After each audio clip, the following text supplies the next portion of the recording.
Hello, my name is Homer Schmucker. I work with Southwest Mailing and Accuprint here in Las Vegas. We are a small mailing equipment company and print shop here in the Las Vegas area. I wanted to do a quick primer on direct mail, and this comes from a conversation that I had with someone today. Direct mail still has some of the highest ROIs of any type of marketing in the industry.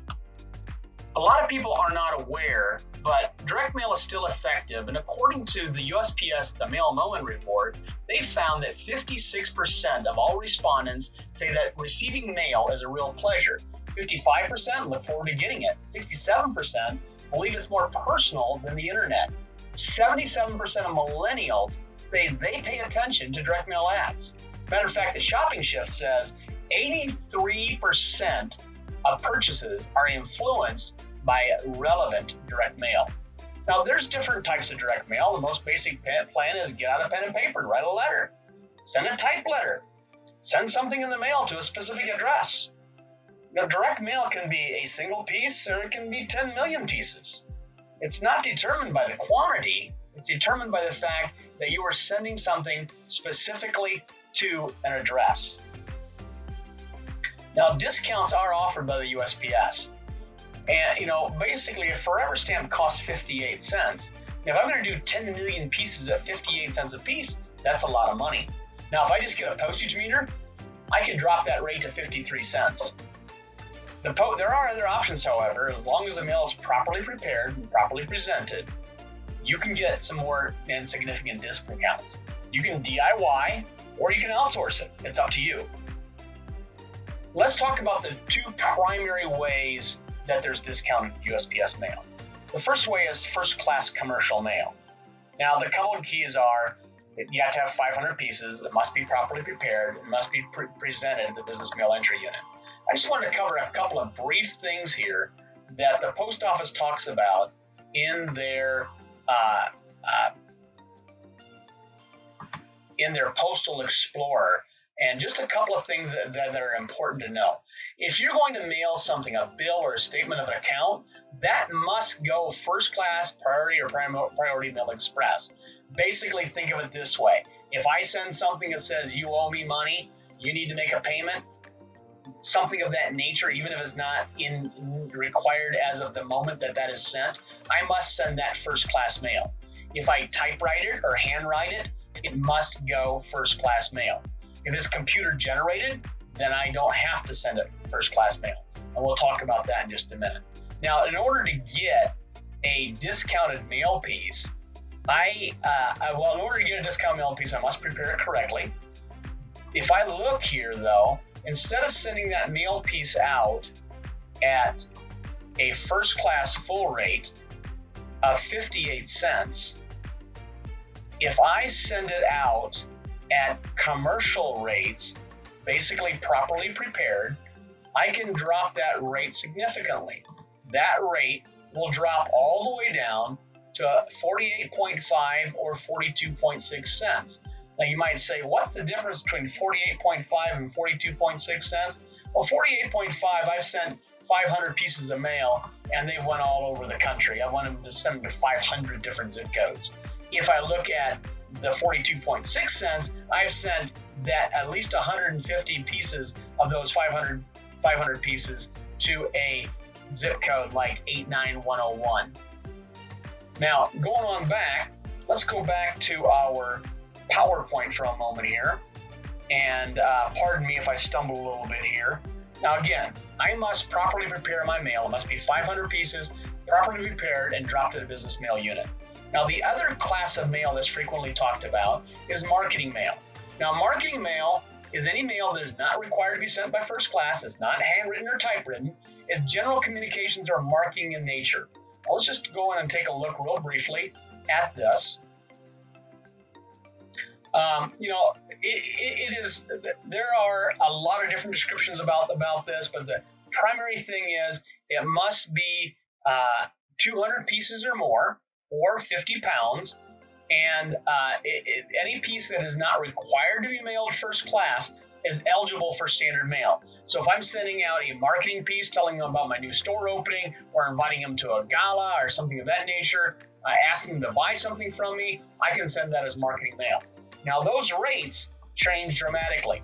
So now if I come down here and I look at my standard mail rates, remember it was 58 cents for a forever stamp. It was 53 cents if I used a postage meter. And if I've used first class mail, I can get all the way down to 42.6 cents if I'm sending it all to one zip code, or 48.5 if it's spread out all over the place. But if I go back and I come down here and I look at marketing mail, that number drops even further. Pardon me as I fumble here a bit. I'm going to look at marketing mail letters. Take a look at these rates. An automation rate, the most I'm going to pay is 33 cents, and it can go as low as 25. Now, I'm not going to go into all the different explanations of which one goes where, but let's just say the closer I deliver it, the closer I drop the mail off to who's going to deliver that mail, the better the rate. The more pieces I have, more dense, the better the rate. I.e., if I mail 500 pieces across the country, it's the highest rate.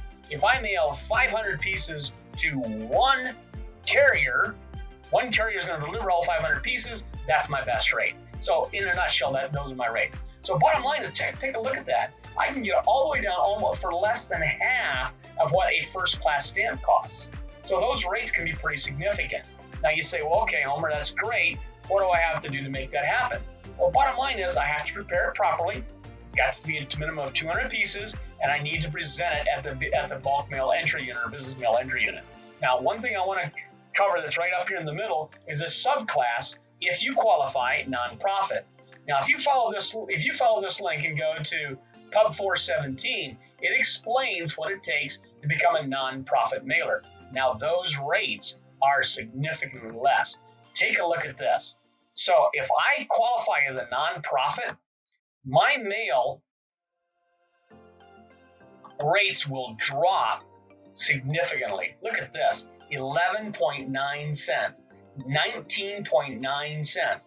I can get incredibly low rates if I qualify as a nonprofit.